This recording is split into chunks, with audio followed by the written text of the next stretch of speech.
Hey, this is Hank and Andrew talking about Season Chapter 6. I like when you do this sort of sing-song thing. I see you do it every so often. I did that for you. I appreciate that. Yeah, so we did Chapter 6. Once again, like, I think it's so repetitive to start Yep. every episode. Just want to begin with, like, so this show is fucking amazing. I feel like it's on an upward trajectory, and it's meteoric. Like it's significantly better every episode. Well, and it legitimately does a thing where it reveals stuff in every episode that makes going back Yeah. and looking at previous things, like, it enriches it with every step. This is a great series to rewatch. I was reading some background stuff on it today about how, like, initially when they approached Noah about doing it, Noah Hawley, Yeah, the showrunner. It seems like that, yeah.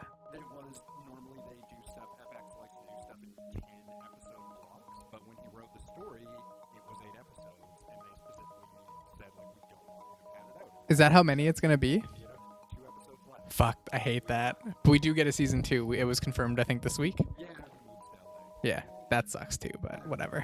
Maybe a bigger budget though because of that. I feel like I've been able to tell that it was ending. Like you can tell that this first season is a concise story. So Totally. that I haven't even been concerned about if there's a second season because it's Yeah. just, I feel like I'm just watching this really great movie. Right? Yeah. No, I agree with that. It on that same level, I get concerned because I always worry about when a storyteller sort of runs out of their intended story, and if it's just gonna sort of fall apart. In the same thing I was reading, they also kind of said, like, we're not going to make him do more seasons than he wants to do. Okay, Like, that's good. as many as it takes to tell this story. And I think I can imagine, like, okay, so the arc of this season is David's self-discovery and David versus the Shadow King. Mhm.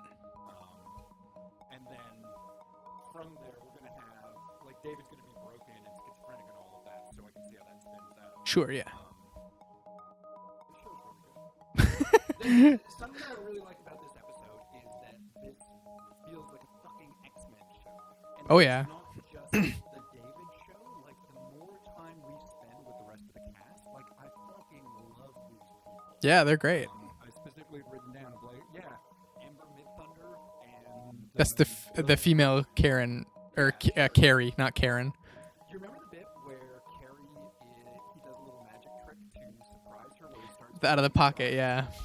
Bill Irwin, the actor, apparently he had to be sort of talked into taking this role because he's a old-time, long-time, like, professional comedian, but also, like, professional clown. Really? Yeah, in that way that people are that sometimes. So, like, I read that, and then I rewatched the episode, and when he did that bit, there was a bit of a, like, oh, that's actually your... Like, there's a naturalism to how he does that. Yeah. And then I kind of realized, like, oh, that makes sense that this guy's a professional clown. It's kind of nice. I like that.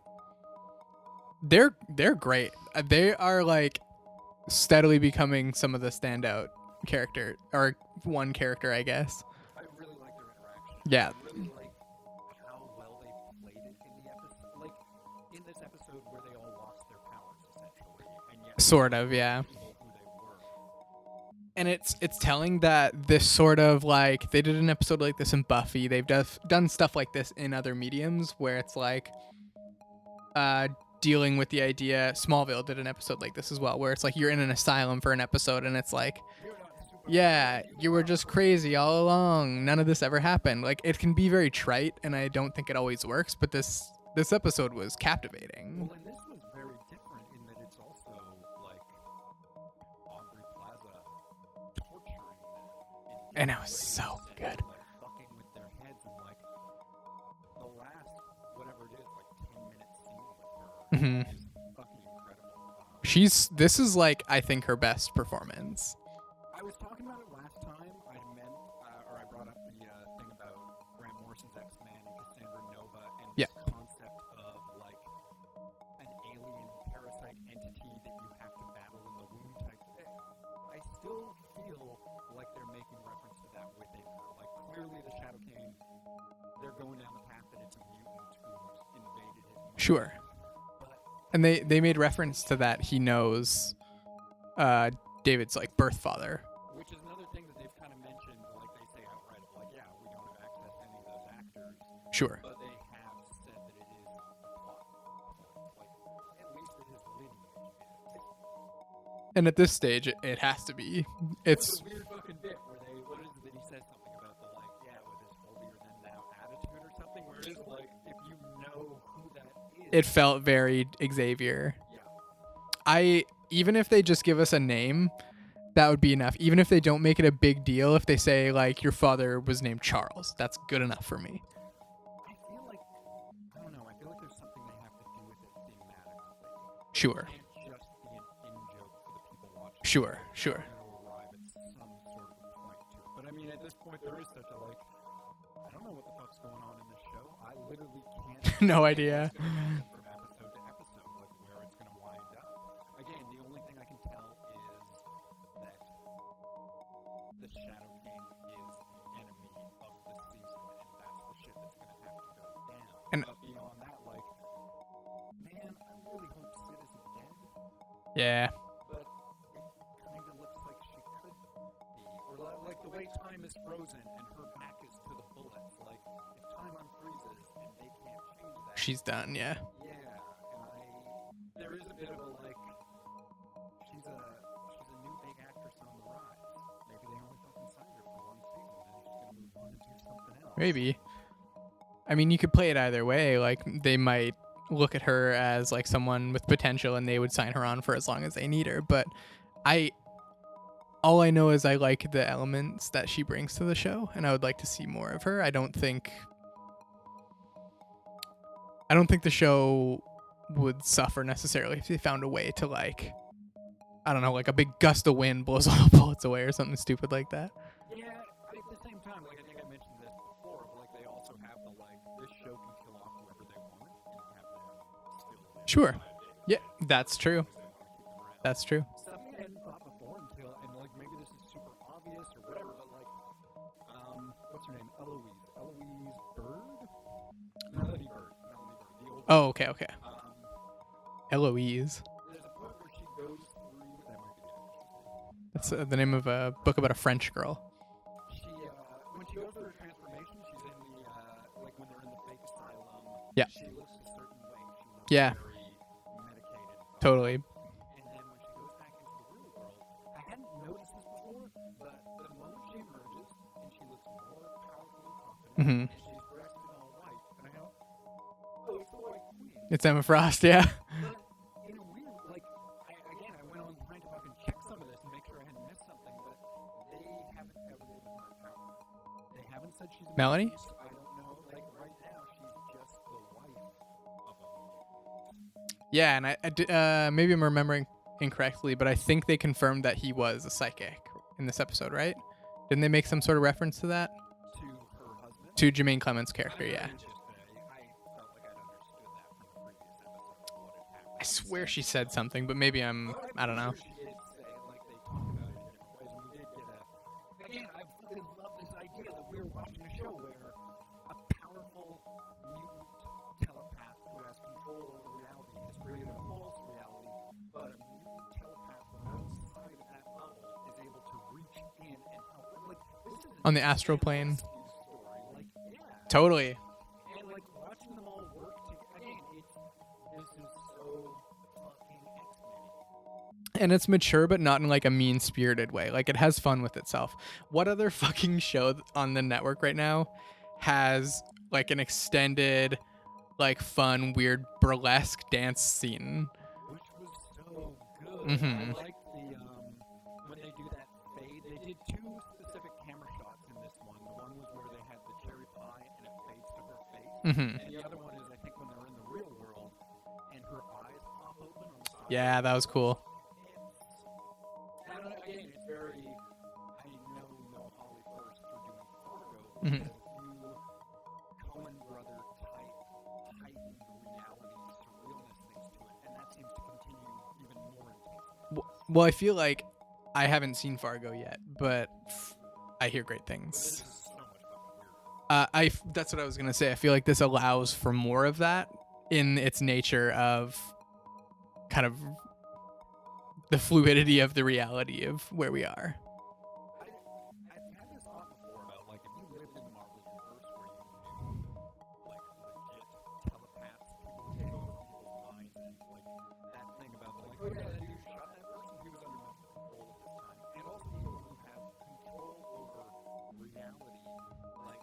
Well, if you get into characters like Franklin Richards, like, You would be going through this weird, heightened, existential dread all the fucking time. oh yeah, And I feel like the show, it is one of the, like telepathy, is like, if telepathy fucking existed, it would be really fucking weird, and this is one of the only, or this show is the best, like, really getting into, like, yeah, it would be extremely, like, taking its time to sort of probe all the textures. mm-hmm. Probing the textures. Good choice. I like that. Probing the textures. I still like your idea of making a Mark Miller review series called Two Homos Making a Mess. That's my favorite one. Oh yeah, our favorite audience. Have you heard about that thing before about the mold and the handwriting thing? Has I read about that? Yeah, I have. Like I think it was sort of popular pop science thing that Well, the Last of Us, the game came out a few years ago, and it used a similar concept, and it specifically references. I think the virus is called like cordyceps or something. Yeah, so that's where I first heard of it a few years back. I just that again, that is the part where there's some shit in the Grant Morrison X-Men. Besides the Cassandra Nova stuff, there's also this character named Sublime, right? Spoilers for Grant Morrison's new X-Men. Which I literally just started today, but hit me with it. Well, in some of it is like as with a lot of Grant Morrison stuff, like no, this is not going to Wikipedia page. There's this dude named Sublime who's fucking with the X-Men, and eventually it's revealed that Sublime is actually a super intelligent bacterial consciousness that's existed since the dawn of time. Jesus. And the only thing that it can't reproduce itself in like a spore is mutant show resistance. And Morrison's kind of reveal is to say, like, all the things that have been going against mutants, all the things that have been trying to destroy them as a species, was this bacteria infecting people and turning them against it. Even to the point where Magneto is doing this drug, which amplifies his powers and lets him sort of take over the world. But it's revealed that the drug is this bacterial entity. Oh shit. Trying to convince Magneto to take over the world because if he aggravates things between humans and mutants, it'll encourage humans to kill off mutants, which is what this thing wants. Ooh, whoa, that's crazy. I can watch the show and just see all this shit of the like little bits. It's not the same, and I sort of feel like that's vaguely what they're doing. Like the Shadow King isn't cut and dry. Sure. The Shadow King from the book. I mean, it's Aubrey Plaza, so. Have you heard the stuff about? I've watched her interview now. Like that was written in by like a middle-aged man, and then Noah Hawley at Aubrey Plaza. I think they went out for lunch or something, and basically in that interaction was like, "No, you should be this character," and then they didn't change it. I like that. Well, I wonder if that's where the references to like Lenny and Benny come from, because I don't know how much more we're gonna delve into that. I hope at some point we understand what the fuck is going on. Sure. Because that thing about like there was a body left behind, but we're also, again, we're in this realm of David's an unreliable narrator with over reality. Well, maybe Even his false memories become real if he wants them to. maybe this isn't fully fleshed out, but like, because Benny could exist independently, and then when David gets admitted, Benny's still out there doing whatever the fuck Benny's doing. He's stealing refrigerators or whatever it was. And then that's when he meets Lenny, and Shadow King just sort of imposes that onto him. Whoever's around, that person becomes it. Yeah. Some of it is also like, because we want Aubrey Plaza to be in these episodes and play these roles Sure. a certain way. It's interesting if that character had just been like a chubby little middle-aged dude from the start, I feel like I would have bought it. You would have been like, that's Shadow King. A bunch of things would have just made sense, whereas this did, like, I couldn't tell if she was good or bad. Yeah. I didn't know. Kudos to you. I think it was episode 2 that you called that this was Shadow King. I hope that's not just that I read it somewhere online as well. I think they were cagey about it. Like, I had no idea that's who it was. We've been, fully, but we've seen a thing where a character says it's the Shadow Yeah, it's some sort of Middle Eastern name. I can't remember what it. I think it's Ahmad something. Well, I bit that bullet. And I mean, I'm still really I think it's Ahmad Farouk. unfold, like, because they still have the weird, leafy yellow version of him running around David's mind, and there is a weird, like, that's, I don't know, is that character gonna talk? It's Mojo. This is you theorized that it was Shadow King. Now I'm theorizing it's Mojo. Let's see how well that pays off. Unless Longshot's gonna show up in this. They're gonna reveal that David was Longshot. In a back door. Or Shatterstar comes and kicks down the door and he saves them all. Now you're just reading my face. I think I am. Shatterstar's getting an X-Men Legends figure soon. Did you see that? All right. I really don't like David Lynch. Okay. Some people are like, hey, you should watch David. Or like, I like weirder stuff, so sometimes it will like show up in suggestions for me. And Yeah. I'm really careful for stuff because I don't like the pattern. I feel like this is as weird as a fucking David Lynch thing is. Okay. And it makes me so happy for that. Like, I think specifically I'm thinking about like the bleeding wall bit. Yeah, that was cool. It was like this I was gonna say pustule exactly. And then it starts bleeding in the middle of it, and the way nobody talks about it or looks at it, like Except for Sid. it's fucking surreal. Mm-hmm. And again, that's the benefit of this type of show is if you even take into account that the house, they called it David's world, we are in like a reality inside of a reality inside our reality. Like it's insane. Yeah, it's sort of weird to try to figure out of like What's real? well, this is gonna be such a nerd fucking thing to say, but like, has David stopped time, or has David swung the bullets?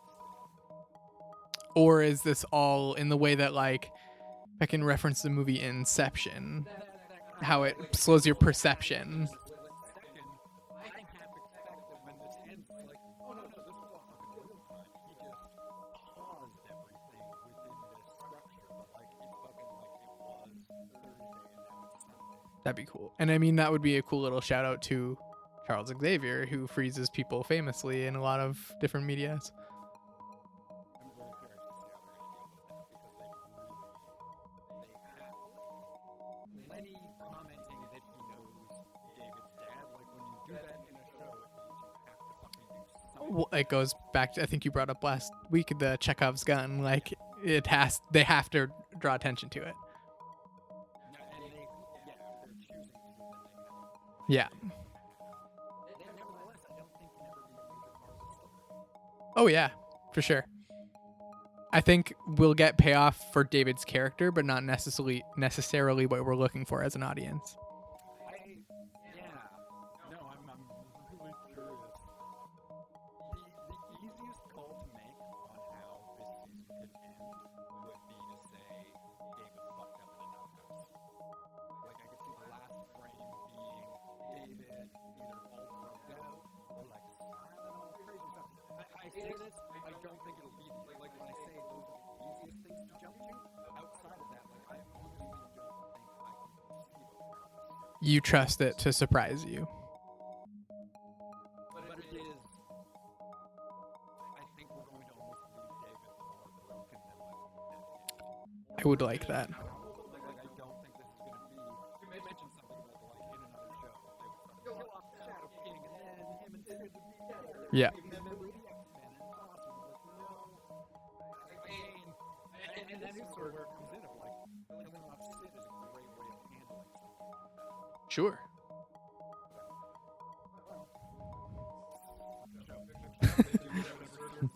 I will grieve. I will take time off work. Yeah, they're great. Yeah, I agree. I like David's journey, but I feel like I would be okay with it from like a poetic standpoint if they killed him off. But Carrie, I would just be sad.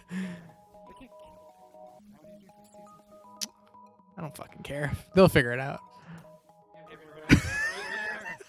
Hank, this is you, Hank and Andrew were talking about. Did you forget? No, Oh, I thought you were also handing it off to me, maybe. Oh, cool. That's the end.